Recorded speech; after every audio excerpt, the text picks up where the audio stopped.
नमस्कार, हजुरहरुलाई अरियाल्स किचनमा धेरै स्वागत छ। आज मैले पनिर बिरयानी इन्स्टन्ट पट इलेक्ट्रिक प्रेसर कुकरमा बनाउने रेसिपी ल्याएकी छु। यसरी नै रेगुलर प्रेसर कुकरमा पनि बनाउन सकिन्छ। सर्वप्रथम 4 जनाको लागि बिरयानी बनाउन 2 कप चामल लिएकी छु। चामल लिँदा पुरानो बासमती वा उसिना बासमती लिनु होला। अब 2 पटक पानीले राम्ररी पखालेर चामललाई एक छेउमा राखिदिनुहोस्। एउटा ननस्टिक प्यानलाई मिडियम हिटमा पनिर फ्राई गर्न तताउनुहोस्। प्यान तातेपछि 4 टेबल चम्चा तेल राखिदिनुहोस्। पनिर भुट्न तेलको हिट मिडियम हाई हुनुपर्छ। प्यान तातेपछि पनिरको एउटा सानो टुक्रा तेलमा राखेर तेलको हिट पनिर राख्नुभन्दा अगाडि चेक गर्नु होला। तेलको हिट मिलेन भने पनिर प्यानमा टाँसिन्छ भने धेरै तातो भयो भने चाँडै डढ्छ। त्यसैले सुरुमा तेलको हिट चेक गरेर मात्र पनिर राख्नु होला। 175 ग्राम पनिरलाई यसरी सानो सानो टुक्रामा काटेर लिनु होला। तातो तेलमा पनिर राखेर 30 सेकेन्ड भुटेपछि यसरी अर्कोतिर बिस्तारै फर्काइदिनुहोस्। यसको कलर गोल्डन ब्राउन भएपछि एउटा प्लेटमा निकालिदिनुहोस्। अब यही तातो तेलमा आधा कप पातलो जुलियन गरी काटेको लामो गरी काटेको प्याजलाई खरो पारेर भुट्नुहोस्। मिडियम हाई हिटमा प्याज भुट्नु भएमा खरो हुन्छ, क्रिस्पी हुन्छ। जुलियन गरी काटेको प्याजलाई अझ क्रिस्पी बनाउन मैदामा लटपटाएर डीप फ्राई गर्न सकिन्छ।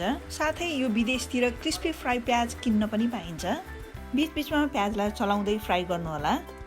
यस्तो गोल्डन ब्राउन भएपछि स्टोभ बन्द गरेर प्यानबाट भुटेको प्याज झिकिदिनुहोस्। अब इलेक्ट्रिक प्रेसर कुकरमा पकाउन यसको स्टिलको भाँडा ठाउँमा राखेर प्लग इन गरेपछि सते मोडमा प्रेस गर्नुहोस्। सुरुमा भेजिटेबल भुट्न सतेमा प्रेस गरेर भाँडा राम्ररी तात्न छोडिदिनुहोस्। भाँडा तातिसकेपछि हटको सिग्नल देखाउँछ। हटको सिग्नल दिएपछि 4 टेबल चम्चा तेल अघि पनिर र प्याज फ्राई गरेर बचेको तेल प्रयोग गर्नु होला। तातेको तेलमा आधा कप सिमी राखेर हल्का भुट्नु होला।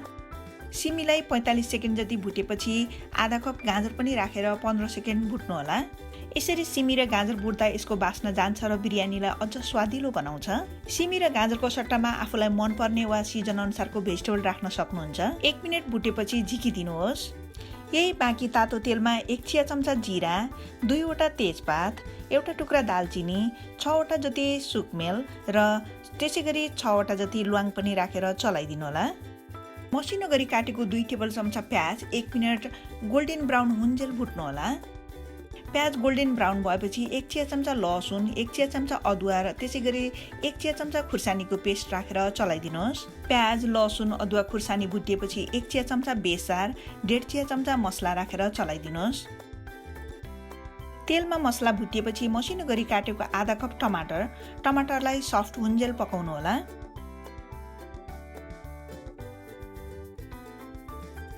अब टमाटर लपक्क भएर पाकिसकेको छ। अघि भुटेर राखेको सिमी, गाजर पनि राखिदिनुहोस्। अब हामी दही राख्न गइरहेछौँ। दही राख्नुभन्दा अगाडि सते मोडलाई अफ गरिदिनु होला। 2 टेबल चम्चा दहीलाई चम्चाले राम्ररी फेटेर राखिदिनु होला। स्टोभ बन्द गरेर दही राख्नु भएमा फाट्दैन, तरकारीमा लपक्क भएर मिसिन्छ र यसले स्वादलाई बढाउँछ। दही राखेपछि भुटेको पनिर, 1 चिया चम्चा नुन, 1 चिया चम्चा गरम मसला, डाँटसहित काटेको 1 टेबल चम्चा हरियो धनियाँ, त्यसैगरी रफली काटेको पुदिना राखेर चलाइदिनु होला।